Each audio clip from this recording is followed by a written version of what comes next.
အနီစက်လေးပေါ်နေပြီဆိုတော့ recording လုပ်နေပြီလို့ယူဆတယ်ဒီနာ focus ဖြစ်နေတယ်လို့ recording စနေပါပြီဒါတော့အဲ့လည်း recording စနေပြီဒါပေမဲ့ကတ်တာဟို mic ကပါတယ်လို့ပဲမသိခဏနေဘယ် mic ကဘယ်လဲဟုတ်မင်းအဲ့မှာရုပ်တည်နဲ့ podcast ကြီးလုပ်တဲ့ mic ကဘယ်လဲမှမထည့်ရသေးဘူးအဲ့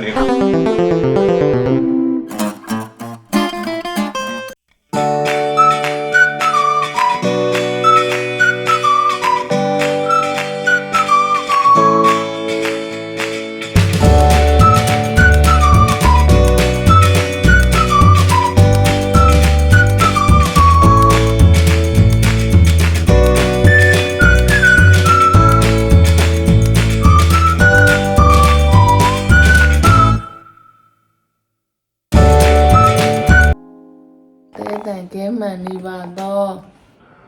တရိုက်တာဘာလို့မထွက်လဲ host sound check လို့ကြည့် sound check sound check check ပြီး sound ဒါတော့ဖွင့်ထားပြီအနည်းဆုံးဖြစ်နေပြီလေပြောရရအဲ့တော့အခုမှဝင်တာတော့ကြီးရတယ်နီးနေလို့ရပါ okay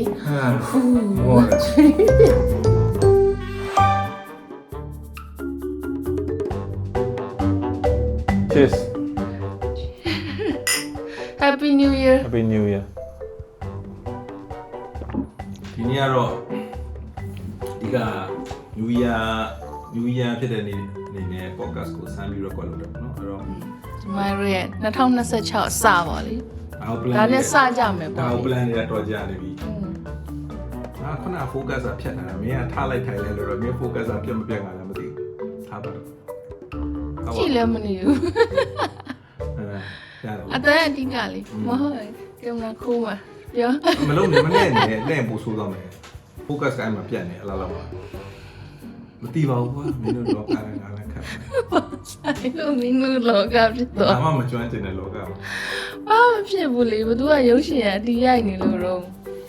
ဒီနေ့ဘလို့ရှေ့ဆက်သွားမလဲဘာတွေလုပ်မလဲဆိုတာကို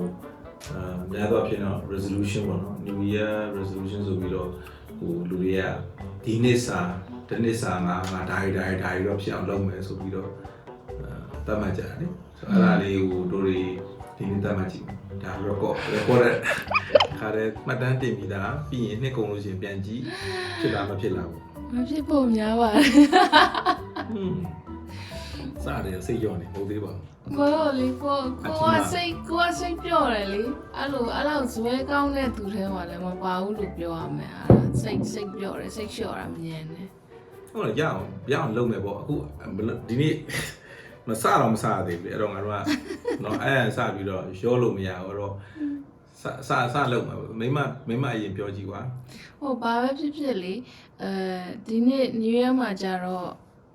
ကိုရီဖြတ်တန်းတဲ့အချိန်မှာပျော်ပျော်လေးဖြတ်တန်းရတယ်ဆိုတော့ဘာဖြစ်ဒီတစ်နှစ်လုံးစာတော့နည်းနည်းစိတ်တော့အေးသွားပြီဘာဖြစ်လို့လဲဆိုတော့အရင်နှစ်တွေကဘယ်နှစ်လဲ New Year ကြီးမှာမိမတို့ရံဖြစ်တယ်အဲ့ New Year ကိုအဲ့လိုစိတ်ညစ်ပြီးတော့အဲ့လိုဝမ်းနဲ့ပတ်လက်နဲ့ဖြတ်တန်းခဲ့ရတယ်အဲ့ဒါလဲကိုကမကြိုက်ဘူးဟုတ်လားယောဂဖြစ်ခါစားလေ2020ကို21အကူဖြစ်မယ်ထင်တယ်21အကူဖြစ်မယ်ဘာလို့ဆိုအဲ့အချိန်က mood ကတအားဆိုးနေတဲ့အချိန်မှာအဲ့ New Year ကိုဟိုအိမ်သွားဒီအိမ်သွားမှာအဲ့မှာမိမကျင်ခဲ့ရလေကလေးတွေနဲ့ကြာသွားလိုက်တဲ့အချိန်မှာအဲ့မှာမလေးဟိုမိမတွေအမှတ်သေးကြီးကြီးဟုတ်ဘူးကို New Year နဲ့ပတ်သက်လို့ပြောပြတာပါအမလေးမှတ်သေးကြီးကြီးသူတော့မှတ်သေးကြီးကြီးသူကကြာမကြီးရကြတယ်အဲ့ကိုလုံးခဲ့ရတယ်ဆိုမိတ်လိုက်တယ်ကျေးဇူးနော်အဲ့ဒါတစ်ခါပြီးလို့ရှိရင်နောက်တစ်ခုကကြတော့ယောက်ျားမူးလဲတာမူးလဲတာလေအဲ့ New Year လား New Year ရက်တော့လို့မူးလဲပါရက်တော့တာမဟုတ်ဘူးလေတိုင်းလက်မှာအဲ့ဒါဖုံးဆိုပြီးကြားလိုက်တော့ဘာကြီးလဲပေါ့ပြီးတော့မှယောက်ျားခေါ်နိုင်တဲ့ချိန်ကြတော့အဲ့မှာစက္ကန့်ပိုင်းရကြာသတိလက်သွားတယ်ကိုကမသိဘူးအဲမှာ ဆိုတော့တကားလို့ဖွင့်လိုက်တဲ့အချိန်မှာယောက်ျားလုံးဝထိုင်ရက်ကြီးဒီတိုက်အောင်ဆိုဟာအဲ့ကြမှာဘာဖြစ်တာလဲဆိုပြေးပြီးအဲ့ကြမှာစိုးရိမ်လည်းစိတ်ဖြစ်သွားတော့အဲ့လို New Year ဖြတ်တန်းခဲ့တော့အဲ့လို New Year ရောက်မယ်ဆိုနည်းနည်းသတိတောင်ဆွဲတာဒီနှစ်ကပါဖြစ်ဖြစ် ဒီညမသွားပြီးမတော့ပါလေတောက်ပြီးညတိုင်ဘူးလဲလို့ ဒီညတော့မတောင်းနဲ့လေ New Year လေးတော့မတောင်းနဲ့လေ ခုမှအလုပ်ကိစ္စချင်း အဲ့ကိစ္စချိန်လို့ရတယ်မတောင်းလို့ရတယ် ရေတောက်ပြီးပြန်လာ မနေ့ကတောက်ပြီးပြီလေ New Year လေးကိုတော့နည်းနည်းဖျားလေးရှိခိုးထားတယ် ပထမ တီလာယူထားတယ် ပထမရက်မှာယူရရဲ့ဒီမှာမတော့ရင်တနေ့လုံးမတော့ဘဲနေဘယ်လိုလုပ်လဲ မတောင်းနဲ့ပေါ့မကောင်းတာကိုရှောင်ရတဲ့ကိစ္စကိုဟောရေ ယူရ resolution မှာ ဟောရေနှမျိုးနေရကြရင်ပြော โอเคတိုင်းရင်ပြောမယ်အကြကဘာလဲဆိုဒီမိနစ်မှာချန်ပီယံလေးကိုကြည့်ပြီးတော့အကြဘာအရင်လုပ်ချင်လို့ဆိုအရင်တော့ကလိုမျိုးအဲ့အပင်လေးစိုက်တာလေဟိုညောင်းပင်မှာသွားပြီးတော့အဲ့လိုအပင်လေးစိုက်တာအဲ့ဒါကိုလှုပ်ချင်နေတာကြာပြီလှုပ်ချင်တာဟိုလိုကစီးပွားပြလှုပ်ချင်တာမဟုတ်ဘူးဒါအဲ့ channel မှာပဲဒီ channel မှာပဲဒါဒီဇိုင်းလုပ်ထားတဲ့ဟိုအပင်ခွက်လေးရှိရလေအပင်တွေလုပ်ထားတယ်အဲ့ဒါ prototype တွေပါကြာ shot တွေပါနဲ့လုပ်တယ်လေမိုးတွေပါလုပ်တယ်လေလုပ်ပြီးတော့ကြာမပြီးဘူးလေဆိုတော့အဲ့ဒါလေးကိုဒါစိတ်ထဲမှာအဲ့ဒါလေးကအရန်ကောင်းတယ်လို့ကိုယ့်ကိုယ်ထင်တယ်ပေါ့နော်ပန်းမင်လေးတွေကိုအဲ့လိုဒီပန်းမင်ဆိုတာတက်တီးပင်စားပဲပေါ့နော်အဲ့ဒါကို site တဲ့ခွက်ကလေးကိုဒီနေ့တည်းတော့ငါ design နဲ့ပြီးအောင်လုပ်မယ် test prototype လည်းထုတ်ကြည့်မယ်ပြီးရင်တကယ်လည်းထွက်လာအောင်လုပ်မယ်ပြီးအဲ့ဒါနဲ့လည်းတကယ် site မယ်ပေါ့နော် site ပြီးတော့အိမ်မှာလည်း site မယ်ရုံးမှာလည်း site အဲ့ site တဲ့ခွက်ကလေးကိုပြီးအောင်လုပ်မယ်ဒါပဲဒီမနက်မှာဖြစ်လာတဲ့ဟိုပါပေါ့နော်ဟိုနေ့ကအကျမ်းမာယူဒီနေ့မှာတော်တော်ဦးစားပေးပြီးလုပ်မှာပေါ့နော်ကျမ်းမာရေးဆိုတာဟိုကိုတော်တော်ကျမ်းမာတယ်ဒီကကြီးပေါင်းပေါ့နော်ကြီးပေါင်းနဲ့ပတ်သက်တာနောက်ဒီဟိုပါပေါ့နော်အသေးစီဖုံးတယ်လို့ပါရင်တော့ရှိရတယ်နောက်စီချိုသေမစစ်တာလည်းကြာပြီ တဘောမျိုးအဲ့နောက်ဆုံးဖြစ်ခဲ့တာလေအဲ့ဒါလေးရမစစ်တာတော့ကြာပြီဆိုတော့အဲ့ကျမ်းမာရေးနဲ့ပတ်သက်လို့ကောင်းအောင်လုပ်မယ်နေ့ပေါ့နော်သုံးအနေနဲ့ကအဲ့လိုစဉ်းစားထားတော့ trade တို့မရှိဘူးဘာဖြစ်ချင်လဲဆိုတော့ကြံတော့ဟိုမြေလေးပေါ့နော်မြေကိုဝယ်နိုင်ဝယ်မဝယ်နိုင်လဲငှားပေါ့နော်မြေငှားပြီးတော့အဲ့ဒီ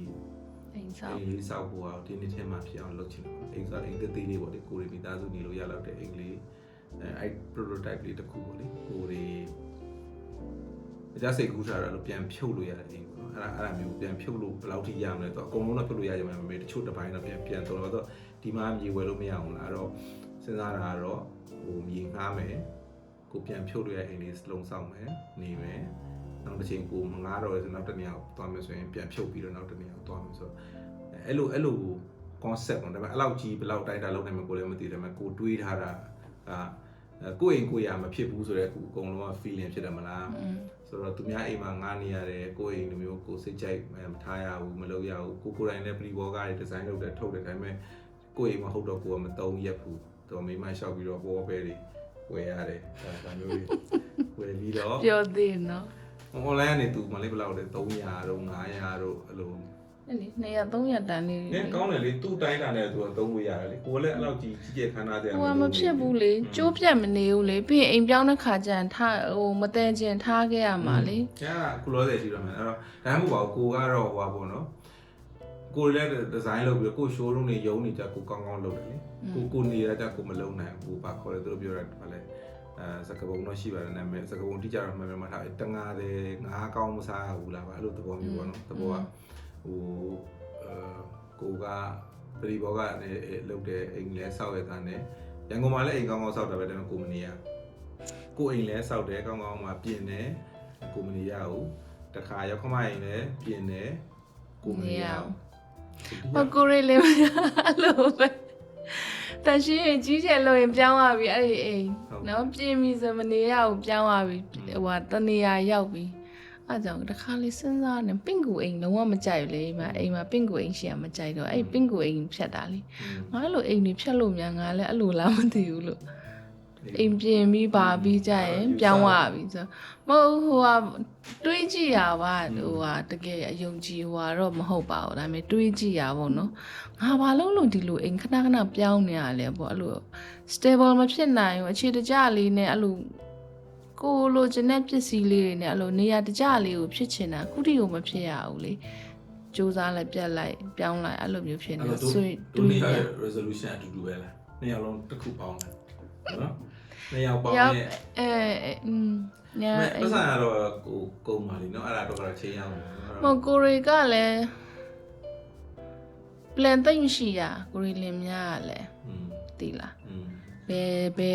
ဘယ်ခုနှစ်ကနေဘယ်ခုနှစ်ကပါလုပ်မယ်ဘယ်ခုနှစ်ဆိုရင်ငါတို့ဘယ်ကိုသွားမယ်အဲ့လိုမျိုးမရှိဘူးပေါ့နော်ရှိလို့လည်းမရဘူးကိုရီလင်များစဉ်းစားကြည့်ပြောတယ်တိုင်ပင်ကြတယ်လုံးတယ်ဘယ်တော့မှမပြီးဘူးအဆိုင်နေထိုင်လို့သိပါကိုရီးယားဖြစ်ကြတယ်အဲ့တော့အဲ့ဒါပါတော့ခုနဒီအပင်လေးလုပ်ချင်ဒါကတော့ကြီးကျယ်ပေါ့ဒါပေမဲ့ဘာဖြစ်လုပ်တင်နေရပါဘောနော်ဒါလေးရယ်ခုနဒုတိယကျမ်းမာရေးရယ်တတိယခုနအိမ်လေးပေါ့နော်ကိုပိုင်အိမ်လေးတခုဖြစ်ချင်တယ်ဆိုတာဒါကတော့ဒီနှစ်မပြီးလည်းနောက်တစ်နှစ်ပေါ့လေနှစ်နှစ်ဖြစ်ဒါပေမဲ့ဒီနှစ်တည်းတော့စူးစမ်းကြည့်ပေါ့နော်အဲ့ဒါရှိတယ်ဒီနှစ်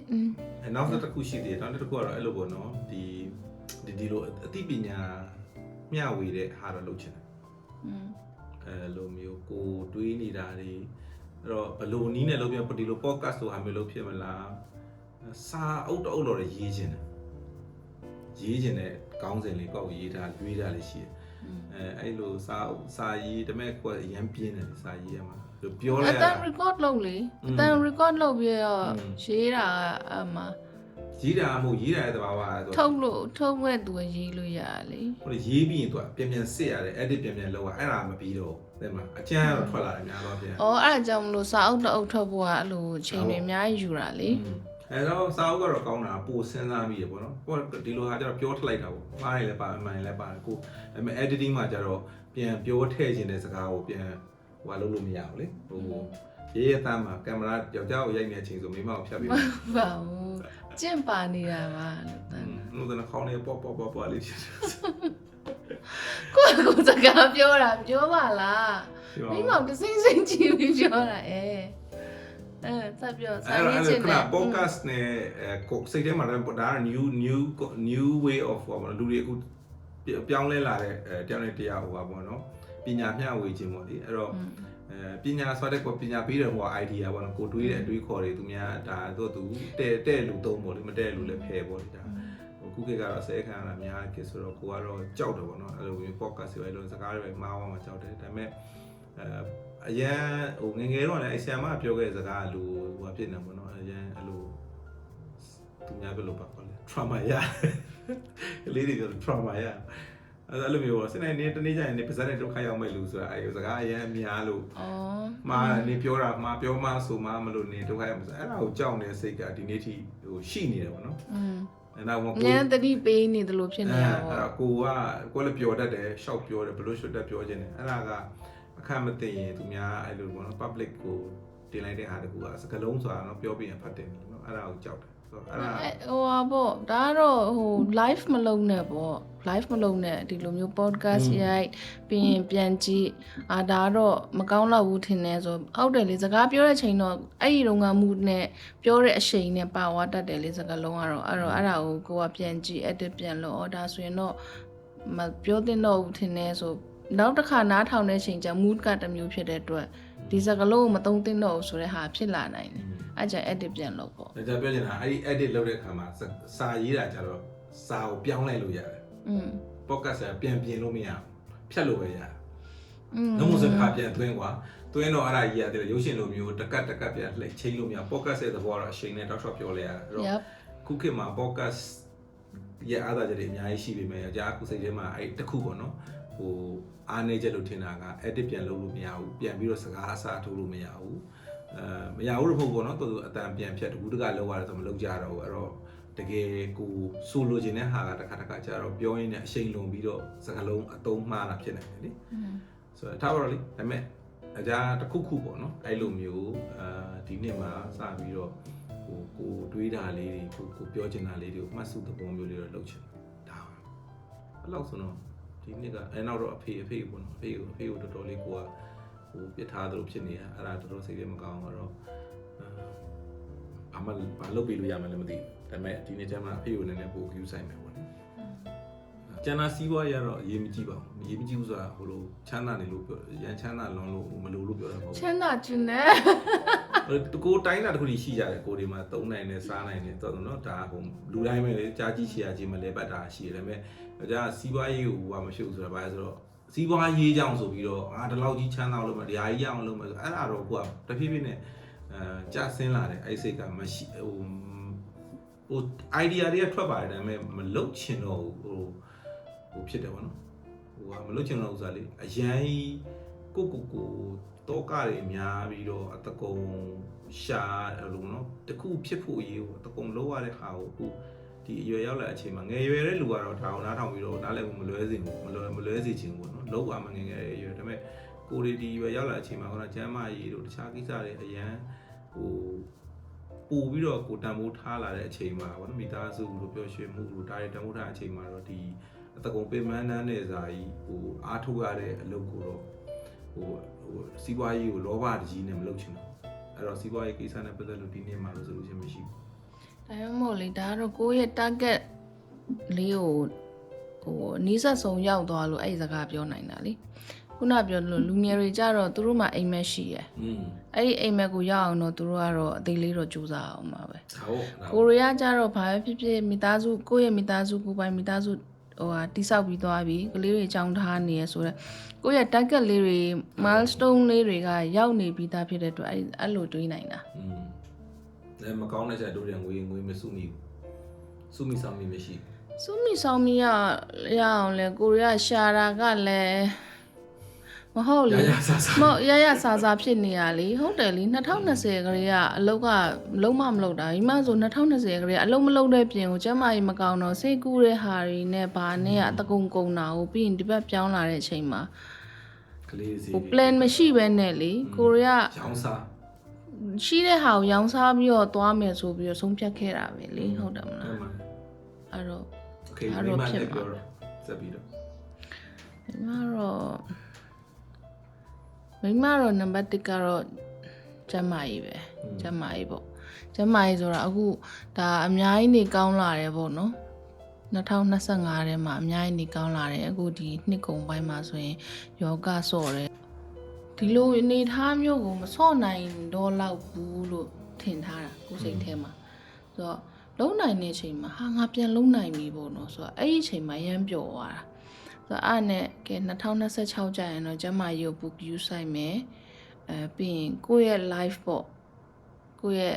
live ကိုပြန်လို့ခြင်းတယ်ဆိုတာကအခုကဘယ်လိုဖြစ်နေလဲဆိုတော့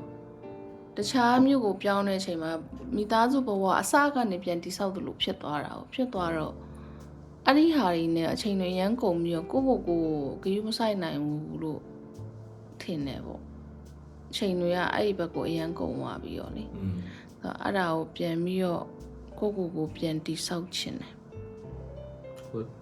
ပြန်တိဆောက်ခြင်းတယ်ကျမ်းမာဖို့ပေါ့နောက်အဲ့လိုဝိကတော့အများကြီးတော့လည်းမတွေးနေတော့ပါဘူးအရန်ကိုအတွက်အရန်ကိုခက်ခဲလွန်အားကြီးရယ်တစ်ကကျမ်းမာဖို့နင်ကဘဝကိုပြန်တိဆောက်မှာဟုတ်လားဘလို့မှတိဆောက်မယ်ဆိုကို target တစ်ခုပေါ့ကွာဘလို့လောက်ဆိုရင်မိမဒါငါတိဆောက်တယ်လို့ကိုယုံကြည်အလုပ်ပြန်လုပ်ဖြစ်တာလားဘလို့လဲကွာအလုပ်မလုပ်နိုင်ရင်တောင်မှဘလို့ပြောကိုပုံစံလေးကိုပေါ့နော်ဟိုကိုကပြောရရင်ဟိုအိမ်မှုကိစ္စအကောင်းနဲ့မှများနေတယ်မလားအိမ်ကအိမ်တန်ရှင်းအိမ်ရရှုပ်ပွားနေတဲ့ကလေးတွေနဲ့အဲ့လိုကလေးတွေကိုလည်းအချိန်ပေးတာနည်းနေတယ်လို့ခံစားရတယ်ကိုလေအဲဆိုမကြမ်းမာတာရောအဲ့အိမ်ကိစ္စချက်တာပြုတ်တာအိမ်တန်ရှင်းပါညာနဲ့လှုပ်ချင်တာရမ်းများတယ်အိမ်မှာပဲနေနေရောအိမ်ကိစ္စကပိုများနေကြံတာတိတ်မတွေးဘူးဆိုတော့အဲ့ဒါကြီးကောင်းတွေကထုတ်ပြီးတော့လို့ပြောရမလားညာအိမ်ကိစ္စကိုဖယ်လိုက်လို့ရှင်တော့ကိုဘယ်လိုပြောမလဲပြန်ဖြည့်ကျင်တာပေါ့အရေးချင်းဘက်ဘယ်လို grooming ပြောတာလားအဲ့လိုမျိုးပြန်လုပ်ချင်တယ်ကိုအဲ့လိုပြောမလဲအရေးချင်းရှိအောင်ပေါ့ skill မရှိတော့ဘူးလို့ခံစားရတယ်ကိုသိလားဟဲ့ငါဒီဟိုမှာပဲအချိန်ကုန်နေပြီးတော့ ဒီတစ်နှစ်နှစ်နှစ်အဲ့လိုကုန်လာတဲ့နောက်ပိုင်းမှာငါဘာဖြစ်နေလဲဆိုငါဘာမှမဖြစ်နေသေးဘူးလို့ခံစားနေရတယ်အဲ့ဒါကြီးကိုမကြိုက်တာတော့လှုပ်ချင်တာတော့အများများတယ်ဖြစ်ချင်တာလည်းအများများတယ်ဆိုတော့အဲ့ဒါကို step by step သွားခြင်းတယ်ရုပ်ရှင်ရိုက်ဖို့ရကတော့အဓိကတော့မဟုတ်ဘူးဒါပေမဲ့အဓိကမဟုတ်ဘူးဆိုတာကိုကိုသိတာကစိတ်ခံစားချက်နဲ့ကို body ကတိတ်မလိုက်နိုင်ဘူးဝင်နေတာဖြစ်ဒေါသထွက်တာဖြစ်ဖြစ် body ကမလိုက်နိုင်ဘူးဆိုတော့ရုပ်ရှင်ကိုတော့စိတ်ကိုတော့ short ထားတယ်ဒါပေမဲ့ကိုကအဲ့လိုအရေးချင်းရှိရဲ့သူတယောက်ဖြစ်ချင်တယ်ရေးချင်းရှိပြီးသားပဲဒါမိမလူပညာရှင်နော်တကယ်ဒါဟိုဒါထားပါတော့လေဒါပေမဲ့အဲ့လိုမျိုး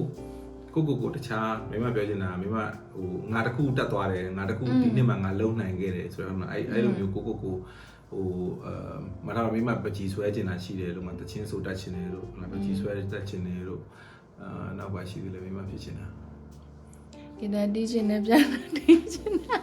ဒါပေမဲ့ကိုရဲ့ hobby ပေါ့နော်ကိုရဲ့ hobby ကဒီ art ပိုင်းကိုတော့သွားတယ်အဲ့တယ်လေအဲ့ဒါကောင်းတယ်အဲ့တော့ကိုကဒါပေမဲ့ဒီနှစ်ထဲမှာကို milestone အဲ့တော့ resolution ချတယ်ဆိုတဲ့ပုံကတော့ကိုကခုနဟိုငါဒါကိုဘလောက်တိုင်းတာဖြစ်အောင်လုပ်မလဲပေါ့အဲ့ဒါမှသူတတ်မှတ်ချက်ရှိတာလေဖြစ်မလားကိုကအဲ့တော့ဥမာပကြီးဆွဲတက်ချင်တယ်ဆိုရင်ငါဒီဟိုဒီနှစ်မှာတကယ်ငါကြိုက်တဲ့ပကြီးက10ကားပြည့်အောင်ဆွဲမယ်အဲ့လိုတတ်မှတ်လိုက်တင်မလားကိုကြိုက်တယ်ကွာကိုလုံးဝတဲ့ပကြီးကားအကြီးပေါ့လို့တေးသေးလေးစမ်းတာမျိုးမဟုတ်ဘဲနဲ့ဒီလိုပကြီးကားအကြီးတစ်ခုမှဒါငါဒီနှစ်မှာ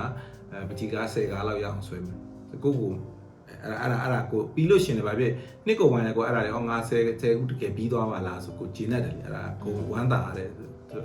satisfaction ပေါ့နော်ကိုလုံးနိုင်တယ်လို့ခံစားချက်ပဲကြီးဆိုအဲ့ဒါလေးအဲ့ဒါမျိုးပေါ့ဟိုတချင်းဆိုလို့အဲ့ဒါကတော့ကိုဟိုညကလေးကဝါသနာပါတဲ့ဟာဖြစ်ချင်တဲ့ဟာဖြစ်နေမှာပေါ့နော်မိမပြောချင်တာကအဲ့လိုကိုယ့်ရဲ့ဘဝကိုပြန်ရချင်တယ်ဆိုတာရုပ်ရှင်ရိုက်မှာတော့မဟုတ်ဒါပေမဲ့မင်းသမီးလိုမျိုးဟိုတနေ့အဲ့ဒီ life လေးကိုတော့ပြန်လိုချင်တာပေါ့ဒီလားအဲ့ဒါလည်းအမှန်ပါကျမ်းမာရမယ် body ကလည်းဒီလိုမျိုးကြီးမဖြစ်ချင်တော့ဆိုတော့ကျမ်းမာလာပြီဆိုရင်ဒီ body ဘက်ကိုပြန်သွားလို့ရပြီလေအခုမိမနည်းနည်းကျမ်းမာလာရေဆိုဝေးချတဲ့ဘက်ကို focus ပြန်လုပ်နိုင်လာတယ်အဲ့လိုမျိုးပေါ့နော်ဆိုတော့အဲ့ဒီဘက်ကိုသွားချင်တာခုနတက်ချင်တဲ့ဟာကတော့ရှိရပေါ့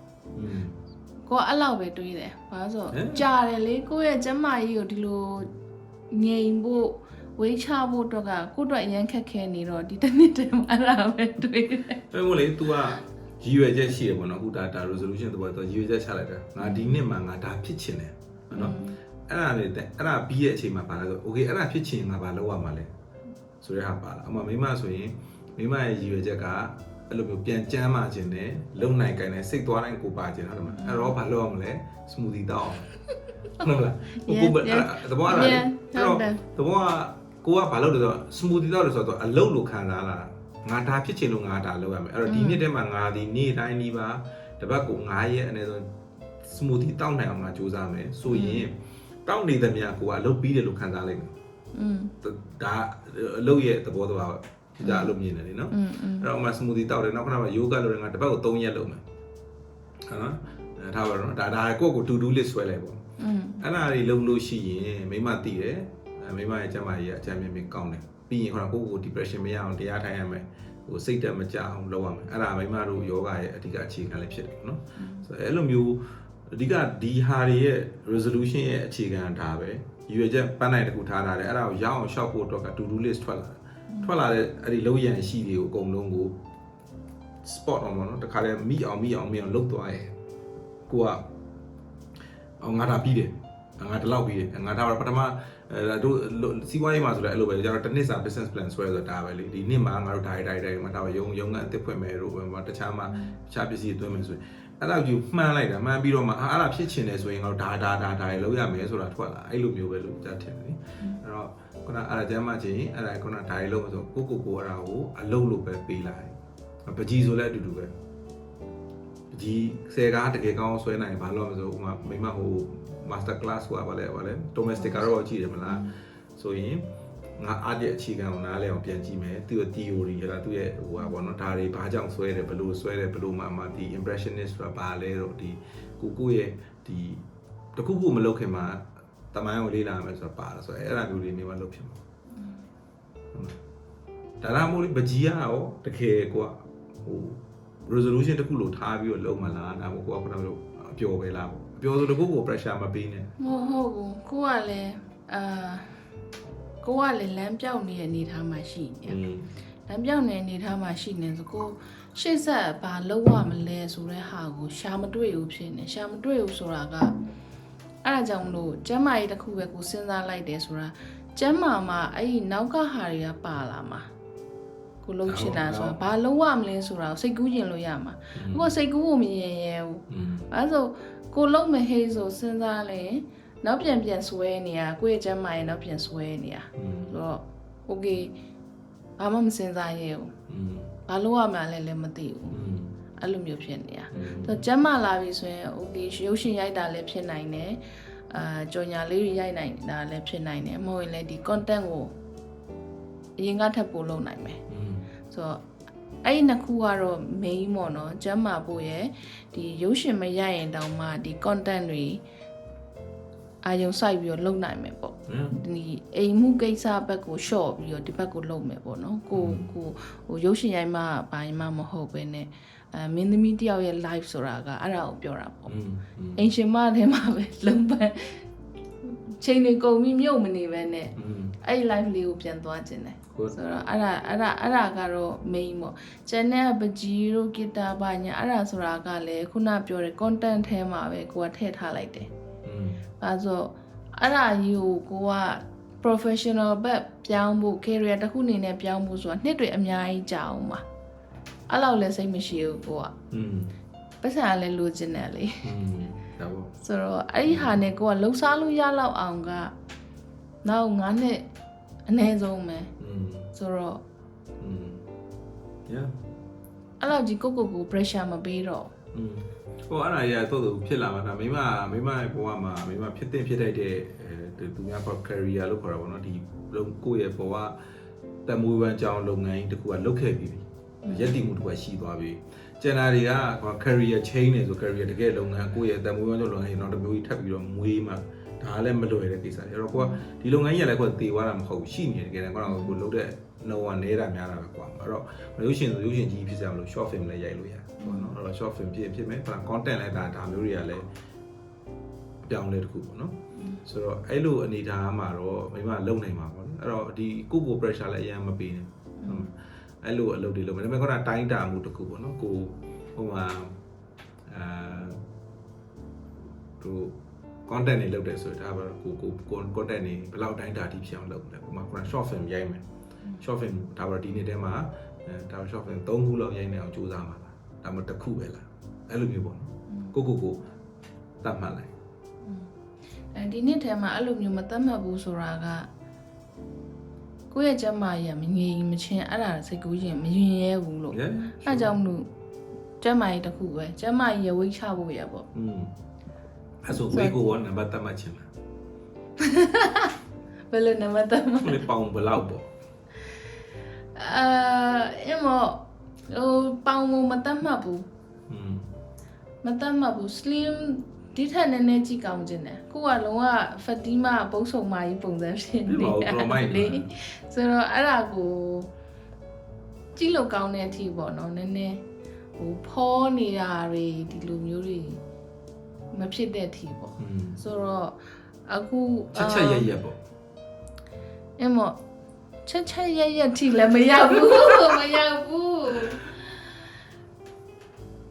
ဟွာလေ180 190နီးပါးရှိရဘူးပေါ့ပါဆိုတော့ပုံမှန်မိမတို့အရက်က140ဆိုရင်ချက်ရက်ဖြစ်ပြီအဲ့လောက်မရောက်နိုင်ဘူးโอเคလေးကြာခက်တယ်လေဆိုတော့အဲ့လောက်ထိလဲကိုကမမှန်160လောက်ထားလိုက်ပါ190ဟုတ်လားပေါင်20ကြာသွားတာနဲ့ဒီဖောတာကဒီဟိုဖြစ်သွားမှာလေဆိုကိုယ်ခန္ဓာကိုယ်နဲ့ကြည့်လို့ကောင်းတဲ့အနေထားဖြစ်နေ Let's do it smoothie လဲ smoothie တောက်တယ်ခုနကမိမမနေ့ကဗီဒီယိုပြရမယ်ဆို तू လို့တာ smoothie တောက်ပိတ်ကတ်နာပဲသူတို့ဒါပေမဲ့ကျမ်းမှာ तू ကလုံနိုင်လာတယ် तू က yoga လုပ်တယ် तू ရဲ့ ကို energy ရှိဖို့လည်းအရေးကြီးတယ်မှာ အဲ့ဒါကအဓိကအဲ့လိုဝင်းကြပြီးတော့လှဖို့က next step အရင်ကျမ်းမာဖို့ကအဓိကအခုမိမယောဂဆောတဲ့ဟာမှာတချို့ဟာရေဆိုမလုံနိုင်ဘူးဥပမာကို body ကိုမတင်နိုင်ဟောအပြစ်သွားရည်လား အဲ့တော့လေခဏချက်ရဲမဟုတ်ဘူး190နော်ကျမ်းမာဖို့အားရှိဖို့လိုတယ်ကျမ်းမာကျလုံးကြီးပေါက်လာဆိုကြိုက်ပြီအဲ့လိုနော် အဲ့လိုနဲ့ပဲစိတ်တွေရရော့ပြီးတော့ပြည့်စက်လက်ကနေရလည်းဖြစ်နေဦးမယ်ကြားရင်လုံးကြီးပေါက်လာစကားလုံးကတော့စကားအဲ့တော့ကြားနေလေကဲတယ်အဲ့ဆိုဒီလိုစင်ပြေနေပြီဟုတ်တော့တလုံးကြီးတော့ဒေးပဲကျတော့တိတ်တော့နားမလို့ခါမှတခြားနည်းနည်းမစင်စားဘူးတခြားတွေးကြည့်လုံးလေးပေါ့ကြီးတော့ကြီးတယ်ဆိုတော့ကြီးတဲ့နေရာမှာကြီးရပါပေါက်ကတော့ဘာပေါက်လဲနဖူးပေါက်မှာနဖူးပေါက်တော့အလုံးပေါက်ပဲဆိုအလုံးထဲဖြစ်နော်အလုံးပေါက်ကဲအများကြီးမပြောပါစိတ်ညစ်တယ်လုံးကြီးပေါက်လာ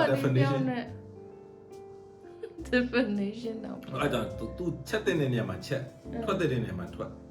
ဟုတ်တယ်မလားဘိုက်ဖောတာပြုတ်အောင်လုပ်မယ်လေသူစကလုံးလေးလာဘိုက်ဖောတာတော့ဖောတာတော့ပူတာမဟုတ်မအဲ့ဒါရောနေရလေမကျမ်းမာလို့ဖောတဲ့ဟာနဲ့စားတဲ့အစီအရီနဲ့ရောတော့မကျမ်းမာမဆိုင်တော့ပါဘူးသူအဲ့ဒါကုန်တော့ခုန cheese တွေဟွာတွေပါပဲเนาะအဲ့ဒါလေးရဲ့ဒီကကျမ်းမာမယ်ပြီးရင်ဝိတ်ချမယ်ကျန်တာတော့ content ကတော့ရိုက်နေအောင်ဒါအလုပ်လိုမျိုးဖြစ်နေရောအလုပ်သဘောဆိုတော့ content များများရိုက်နိုင်ဖို့ကတော့ဒါကတော့တတ်ကြီးမပြောတော့ဘူးပေါ့ဝါသနာပါတဲ့အား3ခုထဲမှာတစ်ခုရွေးပေးလေဂီတာတီးရမလားပြိုင်နိုတီးရမလားကြီးဆွဲရမလား3ခုလုံးနည်းနည်းချင်းစီလောက်သွားမယ်โอเคနည်းနည်းဂီတာဆိုလဲ2ပုတ်လောက်ရရင်ဆိုလေပကြီးဆိုလဲအဲ့လိုပဲ sketch လား watercolor လားအဲ့လိုခွဲလိုက်မယ်လေ okay လုပ်မယ်အဓိကတော့မဟုတ်ပါဘူးကိုယ့်ရဲ့ life လေးကိုပြန်ရပါပြီဟိုအိမ်ရှင်မကြီးဘဝထဲမှာမြုပ်မနေရပြီအဲဆိုကျန်တဲ့ကိစ္စတွေကမကျေနပ်တာမဟုတ်ဘူးအခုကျေနပ်တဲ့အပိုင်းကအခုချက်တက်ပြုတ်တက်တယ်ငကလေးတွေဆိုပြောတယ်လေမမေချက်တာ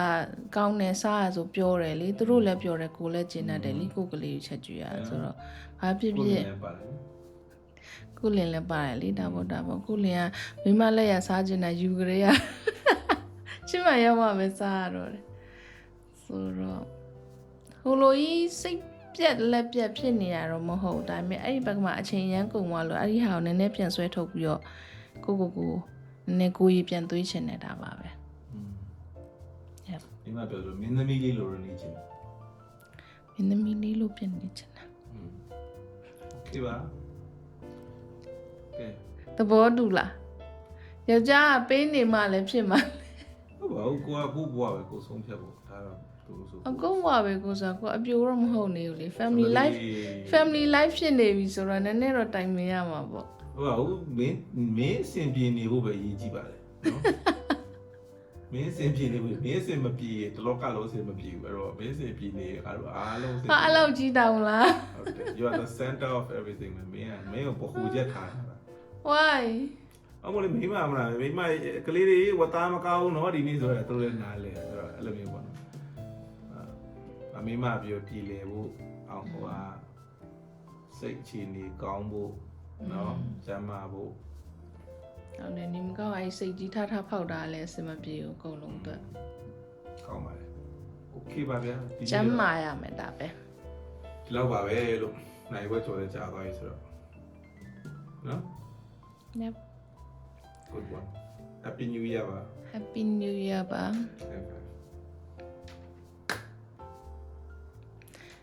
ကြလက်ကျမ်းမာကြီးပဲအဲ့ညောင်ကျမ်းမာကြီးပဲရင်ကောင်းလို့ပဲပြီးမှကျန်တာလို့ဘယ်နေပါမဆိုင်နေအောင်ပြန်နေကောင်းပါကိုလိုကြီးစိုက်ခဲ့မှာဟုတ်ပြီကို့ channel မှာပဲကိုလောက်တာပြောတာကိုလိုပြောယူကလက်ကြီးတက်လို့မဟုတ်ဘူးယောက်ျားပြောချင်တာအဲ့ product လေးပဲအဲ့ဒီဟိုအဲ့ site တဲ့ခွက်ကလေးကိုပဲကြာလုပ်ချင်တာ